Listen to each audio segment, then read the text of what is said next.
my good friend who just reminded me of a trip. We took a work trip back in the day in a different place with the work staff way back in 2009. So that goes to show it's probably a 16, 17 year friendship, working friendship with Chef Jason Peru. I'm so happy to see all the moves you have made, Jay. You're still very much in the game, a brand name chef here in TNT, and may I say, by extension, the region and the wider world. And I look forward to our Christmas meal prep for Christmas Day and the leftover prep. Merry Christmas, Jay. Great to see you, my friend. Hey, when you guys contacted me, I was happy. I'm overseas right now. I'm in Guyana. I'm spending a Guyanese Christmas this year. Nice. And pepper pot tomorrow, yes. Pepper pot, that's a beautiful thing, yeah. Christmas is celebrated all over the world, Jay, not only in Trinidad and Tobago, but a lot of your listeners and viewers will appreciate that throughout the Caribbean, we have our own unique way of celebrating Christmas through food as the conduit to bring everyone together. And that's so important. What's your favorite stuff for the season, Jay? Well, Christmas at my household, Mommy June would prepare the Christmas rice. I was only thinking just now, I know Christmas rice consists of, like, you have a little raisin inside. It's a different rice to your normal everyday rice. So you'll have your Christmas rice, your pigeon peas, yes, pastel, either lasagna or a real fancy shepherd's pie, right? Obviously, your spread of your meats. You'll have your chicken. Well, back then I used to eat pork. I don't really deal so much with the ham anymore. But yes, the ham, some people will go with the turkey. Well, desserts, that's a whole different discussion there, so we'll get to that. But yes. Right, but that's kind of like what I remember, the Christmas rice for sure. And what is Christmas rice really? Let's start with the rice, because I just remember it being a kind of rice with like raisins and different stuff. But everybody will interpret their Christmas rice or bring it forward a bit different, right? I mean, a lot of what I would share with you is from my perspective and what I've seen, especially throughout the Caribbean. A Christmas rice, or what you would call a Navidad rice, is one that is always star-studded with a lot of color. So you're getting some sort of currant or cranberry inside there to usher in that sort of colorful vibe going on. So you need to have some sweetness. You also have some crunch inside there. So whether it be pecan or walnuts, I remember a long time I used to crack those nuts. Those nuts in the shell for Christmas. And I used to put them. That's very important. You want to use some sort of woodsy herb. So whether it be rosemary inside there or thyme. As a good friend of mine say, the rosemary is like a piece of Christmas tree. It does look just like Christmas tree. So it's chop up the Christmas tree, put it inside there. You have carrots, you have peas inside there. Sometimes you could even boil the rice with a little bit of turmeric, or what we locally known as saffron in Trinidad and Tobago. It gives the rice a little bit of color and personality as compared to just a white rice, but more of a yellow saffron color rice. So I always say a festive Navidad or Christmas rice should look like the Christmas tree, G. It should have red, it should have green, it should have different colors of yellow, almost like a Christmas tree light. It should be festive. Very important, with notes of savoriness as well as sweetness. Well said. The currents of cranberries. Well said. Hence the reason, hence the name Christmas rice, There's something we started to do recently, something called Greco. You ever heard of it? It's a really nice pie. I think it's kind of Italian. Some mincemeat inside there. Really delicious, moist, and it really adds a lot of flavor. Sometimes you don't even really need to go as too deep with the other meats because the Greco itself is so filling and satisfying. Very similar to what you speak about is moussaka also, which is a lot of our citizens in Trinidad and Tobago, especially the Syrians, would enjoy moussaka, which is very similar to the lasagna, which you mentioned. They use the minced meat inside it, but instead of using the pasta, they use eggplant inside there as the layers for the pasta. And it's beautiful that you said lasagna, because I've actually never really had lasagna on Christmas Day, but it's whatever you enjoy or bring or ushers in that great comfort and feeling on that day. And it's amazing that because of ethnicities, cultures, race, creeds in Trinidad and Tobago, you would see people doing lasagna, shepherd's pie. You must have that nice pigeon peas, so important. Why pigeon peas compared to, like, let's say lentils or red beans? Pigeon peas seems to be the go-to for Christmas. Pigeon peas is something that is seasonal because it's fresh. So we have that culture where we get fresh pigeon peas, we shell it, we freeze it, and we keep it for a festive moment. Whether it be, we're using this for this wedding or this birthday, or we use this for Christmas. And we have them little 1 pound parcels in the freezer that we pull out and we do a curry stew on it, or a stew with coconut milk. So it is something that you treat with a lot of respect, and it is an ideal staple in Trinidad and Tobago. Pigeon peas, as you know, it's available in pilau and a lot of our stew-based dishes. So to actually treat it as a main item on that day is a lot of respect for the dish, I think. But apart from that, we also have like the Indo-Caribbean traditions. My family's from Sandy Grande, and you could bet your bottom dollar you're going to get fireside food. You're going to get that dal puri hot on the tower. You're going to get that chana and aloo. Wild meat, Jay. Are you a wild meat person? Used to. Remember, grew up down Erin, so I had every kind of wild meat imaginable. But as I got older and I get to understand, well, oh gosh, nah boy. you kind of get to see, I say, ooh, I would hold a strain, but honestly, I still love still a big fan of iguana. I think iguana is one that I would probably do that one in this year timing. Yes.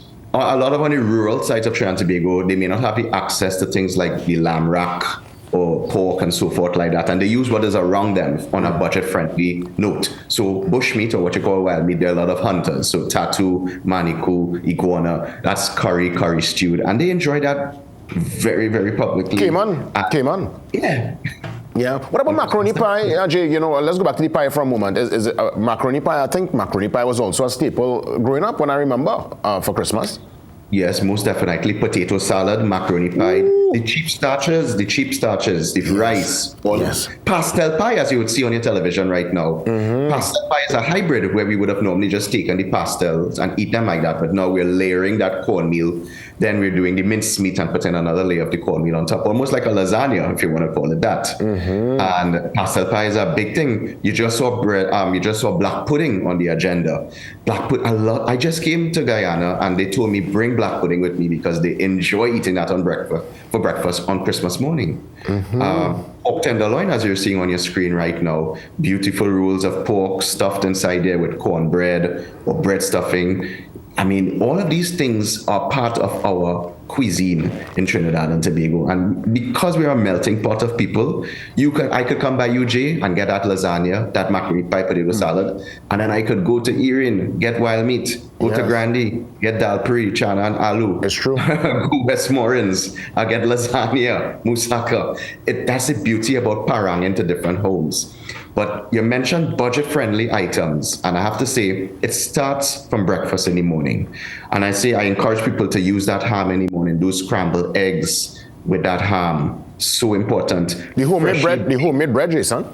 There you go, Jay. That homemade bread. I know tonight my mother is going to be baking bread around 5 o'clock, 6 o'clock. You're going to smell up the whole house. And these are the traditions that we treasure here in Trinidad and Tobago.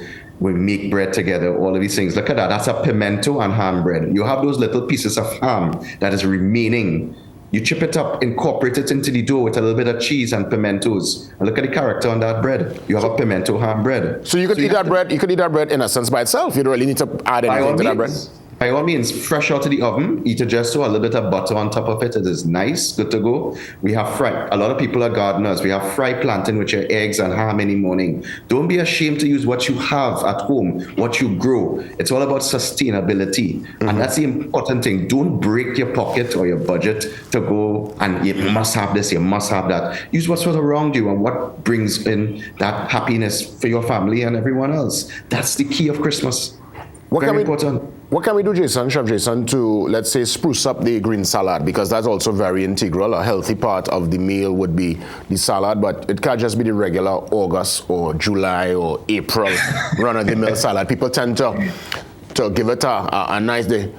They flavor it up and all kind of different excitement. So walk me through. Let's go to the green salad now.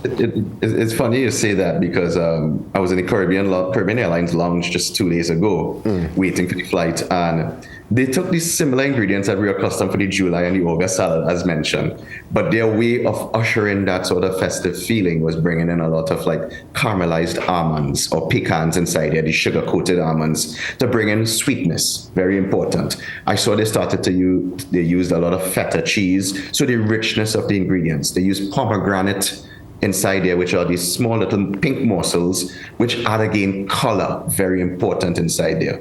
So sometimes you see salads that are using pork inside there, pieces of ham. So whatever is around you, olives are so big in salad, especially around the Christmas time, because it resonates with pastels and even the dressings. I see chow chow dressings are being used in salad. You know, chow chow usually is for ham, but it's being turned into a vinaigrette with that mustard base, as chow chow we know for the sweetness of the honey in chow chow, and then incorporating olive oil to make it a dressing. So it's a lot of creativity is needed when especially trying to execute Christmas food and trying to usher in that greater seasonal vibe. Jason, what's an option? Let's walk through some options here for the seafood lovers, those who might not partake in the ham and the turkey and the beef, Yes. and they more want to go with the lean meats and they love their seafood. How we could, because I mean, it's not something you really hear of much for Christmas, seafood, but I'm sure there are many who that's their choice. That's the health thing. Keep it simple. People do broth. Look at your beautiful kingfish that you have seasoned up there right now. People do have nice fresh broth on that. They will fry fish to go with their potato salad. Shrimp is also used a lot because at this point in time, you can get probably like about 2 pounds of ground shrimp that to be used for $100. You can do coconut shrimp. You can do garlic shrimp. You can do grilled shrimp. So I always say at the same time, whatever you love for Christmas, you definitely would like to eat because, you know, it puts everybody in a good mood. And that's why sometimes the money is spent on these lavish items. But shrimp is good. Calamari is excellent. You can do roasted fish on the grill. A lot of that smoky flavor is great. Use a lot of the roots to go with it. I always believe in using things like breadfruit, cassava, boil and fry cassava to go with it. So good. And that marries very well also with curried meats. So, you know, there are people who would come and they say, you know, I don't eat meat, 1 or 2 people. You could still have the same sides, the same boil and fry cassava, the fry rice. But you could just do some shrimp on the side for them, some grilled fish, steamed fish, roasted fish, Great garlic recommendation. shrimp. Of course, great recommendation. Jason, let's go now to dessert after the spread.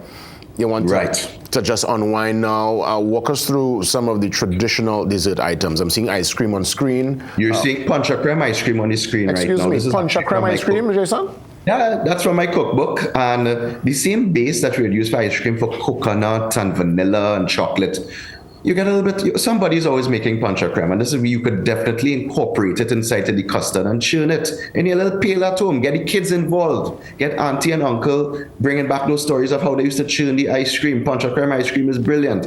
Kid-friendly stuff, you could definitely do some sorrel swirled ice cream. Use the vanilla base. Reduce your sorrel to a glaze and marble it inside there to get a little bit of sorrel going on. A lot of these things are great ideas. Jay, you ever had Mobi Sorbet? No, you know, Jason. I would love to sample when you come back. Feel free to come and let's take a sample. I love the invitation, Jay. You know, sorbet is something that is not egg or custard related. It's more ice based. So for people who are lactose intolerant, sorbets are very popular. But using a little bit of the same Mobi concentrate and mixing it inside there, you could now have something that is indigenous, traditional, but also unique to Trinidad and Tobago as a Mobi sorbet. Very important. Bread puddings are so great for Christmas. You have a lot of bread that is remaining. You put those eggs and milk inside there, sugar, vanilla. You bake that up. Brilliant inside there. Cakes, as simple as cheesecakes. Black cake. You can't go without your black cake. Yeah, your black cake. Yeah, for sure. Black cake is a must. And I would share a story with you very quickly about black cake. Everybody believes that they make the best black cake in Trinidad and Tobago is because a lot of love goes into it. You just spoke about your mom and everybody's grandmother and so forth. They said, my grandmother makes the best black cake. It's the love that goes into it. Since July, August, as mentioned, they're soaking that fruits, speaking to the fruits, stirring it every single day with good ideas and good motivations for November, December to bake that cake. It must taste like love. And that's what Christmas is about. Getting ready for the season, the alcohol you use inside of it, the care, the love, the attention, the spirit, and the good motivations that would make the food taste good. And of course, the Puncha creme. I know you mentioned the Puncha creme ice cream, but the Puncha creme, I know I grew up, Jay, in a time where Puncha creme was Puncha creme. Now you have cheesecake Puncha creme. You name it. Puncha creme ice cream. What Puncha creme ice cream? You got chocolate Puncha creme. I mean, the creme is coming. Coffee Puncha creme, Jason. Coffee Puncha creme. Listen, so many different flavors. I've sampled so many over the years. Beetroot Puncha creme. I mean, you name it, they're making it. Walk me through the Puncha creme and that particular experience in our culinary fabric. Puncha creme is something that could be quite awkward for a lot of people because it does use raw eggs. And you do need the richness of the yolks in Puncha creme to develop that beautiful custard, textured, rich flavor going on. So because of the raw egg preparation, you have to make sure that you cook it over a water bath, which is steaming warm water that allows the egg yolks to congeal or thicken up, but also at the same time pasteurize it to ensure that you do not get salmonella from it. That is where the alcohol comes in, Jay. That is where the little bit of the lime rind comes inside here to help make it neutral and ensure that salmonella does not thrive. So when making Puncha creme for the first time, I would say test it. Don't just give it out to everybody. Next thing you get a little belly work. You don't want that, Jay. It took me a few times when I was making Puncha creme at 16, 17 years old. But once you understand the base of making Puncha creme with that heavy cream, that milk, that condensed milk, that white rum inside there, the eggs, the yolks inside there, and you get that together, it's easy after that to add caramel, coffee, beetroot, whatever flavor or base, chocolate as mentioned inside there. And we have a lot of videos on YouTube. I have videos on that showcasing that by all means. So get involved, experiment. You're home for the holidays, cook. Well, let me tell you, for Christmas, the kitchen is really the heartbeat of the home. There's so much great memories and conversation that takes place in the prep, in the final delivery of the Christmas meal, whether it's a grand meal, whether it's something very modest. The fact that family and friends are able to gather around a table and eat, it goes back to a basic thread of us as human beings. Whether it was caveman days, you gather around the fireside, or in these modern times, it's something that we do. And I think it's amazing to share in that memory with, as mentioned, family and friends. And thanks so much for the advice, Jay. Enjoy yourself in Guyana, and let's touch base when you get back home. Most definitely. I just want to say thank you to all your viewers and listeners for having me today. Continue doing an educational, innovative, and entertaining job on the show. Merry Christmas to you, the staff at the Media House, and Trinidad and Tobago. Be safe, have fun, and have a beautiful Christmas, man. Merry Christmas, Jason. All the best. For sure, same to you, Chef Jason Peru.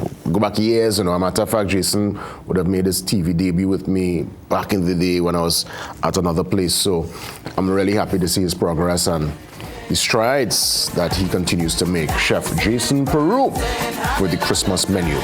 Up next, Sergeant Brent Batson, holiday driving. I saw some antics yesterday. Well, let me tell you.